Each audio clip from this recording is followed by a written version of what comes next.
The BI Post module in Assist BI enables you to schedule and deliver Power BI reports in different file formats across different channels automatically.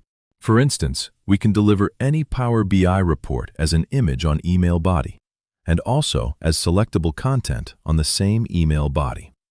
Let us first see how to do that in this first case. To simply do that, we need to create a new schedule, enter a subject name, select a workspace, and the desired report that need to be delivered. We can select multiple recipients at once to receive the selected report. We can keep the data type and share type as it is, but the attachment type as embed for this case.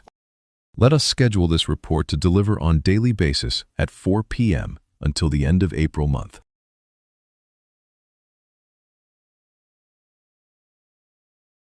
By submitting, this report will be successfully delivered as an image on the email body at the selected date and time.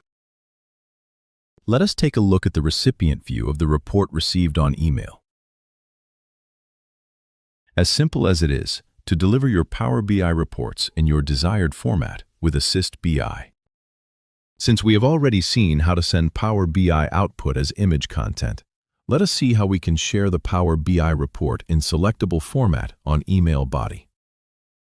To simply do that, we need to create a new schedule, enter a subject name, select a workspace, and the desired report that need to be delivered. Select a recipient from the list and choose the data type as HTML. Leave the share type as email for this case. Let us schedule this report to deliver on monthly basis on every first Thursday at 10:30 a.m. By submitting, this report will be successfully delivered in the selected format on the selected date and time. Let us take a look at the recipient view of the report delivered on email. Each element in this email body is completely selectable. Like this, we can deliver Power BI reports in different formats as desired.